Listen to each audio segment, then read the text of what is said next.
Benvinguts a la Crida 93. Continuem amb el mes dedicat als nens. En un homenatge com aquest, no podia faltar un autor que es considera mestre i un clàssic en l'escriptura de contes infantils. Un autor que dona nom a uns premis que són considerats com els Nobel de la literatura infantil i juvenil. Estem parlant de Hans Christian Andersen i és ell el que inspira la crida aquesta setmana de la Fàbrica de Paraules.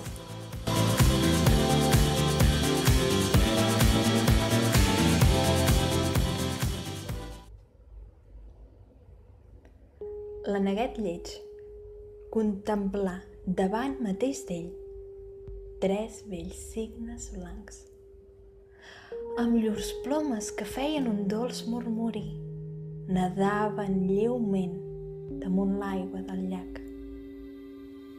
La neguet reconegué els ocells majestuosos que havia vist a la tardor i el dominà una estranya melangia. Volaré envers ells, es va dir, envers els ocells reials, i ells m'esbocinaran, perquè jo, que sóc tan lleig, coso tant s'armi. Però tant se val.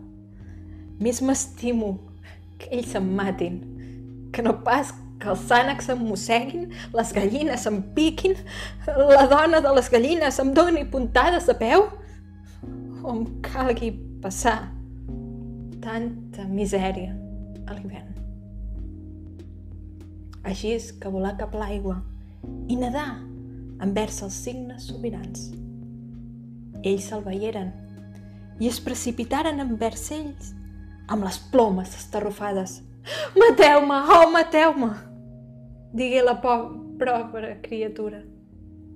I decantant son cap envers l'aigua, esperà la mort. Però quina cosa veié, reflectida en l'aigua transparent. Veia els seus peus, la seva pròpia imatge. Però ja no era un ocell matusser i d'un gris ombrívol, tot lleig i desmanegat. Ell també era un cigne.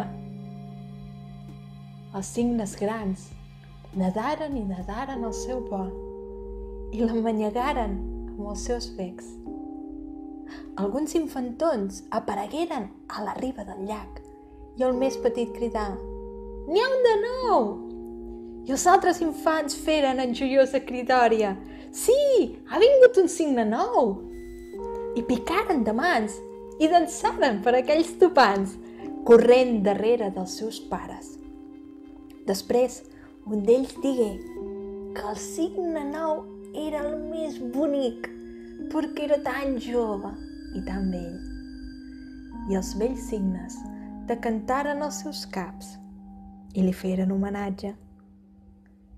Ell se sentí tot avergonyit i amagà el seu cap sota l'ala.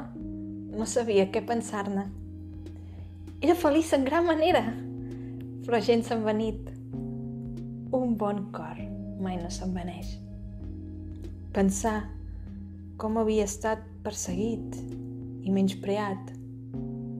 I ara el sentia dir a tots que era el més formós de tots els ocells formosos. Els lilàs decantaven els seus talls a dins mateix de l'aigua, al davant seu, i el sol resplendent escalfava i alegrava, i ell feia murmurar les seves plomes i alçava a l'aire el seu coll esvelt, dient en el seu cor tot ple de joia: mai no hauria somiat tanta aventura quan només era la neguet lleig.